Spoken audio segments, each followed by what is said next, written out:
السلام علیکم۔ آپ دیکھ رہے ہیں فتویٰ آن لائن۔ ہم لاتے ہیں آپ کے لیے اسلامک انفارمیشن اور روزمرہ مسائل کے حل کے مستند فتاوی جات۔ ہم مسلمانوں کا عقیدہ ہے صفائی نصف ایمان ہے۔ کارپٹ پر نجاست کا لگ جانا ہمیں ایک مشکل صورتحال میں ڈال دیتا ہے۔ عبادات کی قبولیت کے لیے جگہ کا پاک ہونا بہت ضروری ہے۔ کارپٹ پر نجاست لگ جائے تو بہترین طریقہ تو یہی ہے کہ اسے اٹھا کر دھو لیا جائے، لیکن اکثر ایسا بھی ہوتا ہے کہ کارپٹ کو اٹھانا ممکن نہیں ہوتا۔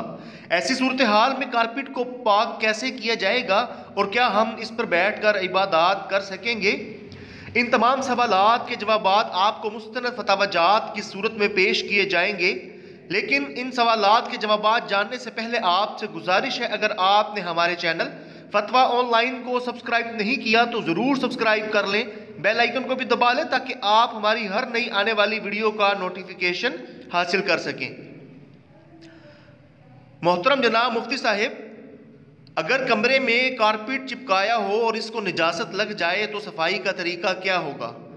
جواب میں مفتی صاحب فرماتے ہیں، اس کے پاک کرنے کا طریقہ بھی یہی ہے کہ اسے وہاں سے ہٹا کر دھویا جائے اور 3 مرتبہ اس کا پانی نکالا جائے، اور اگر اس کا ہٹانا اور دھونا وغیرہ مشکل ہو تو بصورت ممکن عین نجاست کا ازالہ کر کے صاف کر لیا جائے اور بوقت ادائیگی نماز اس پر کوئی جائے نماز یا موٹا کپڑا بچھا کر نماز پڑھی جائے۔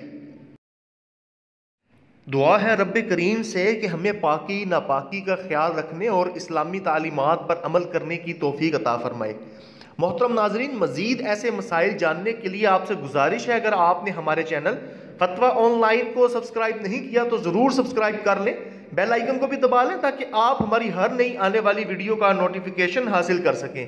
اگلی ویڈیو تک کے لیے فتویٰ آن لائن کو اجازت دیجیے۔ اللہ حافظ۔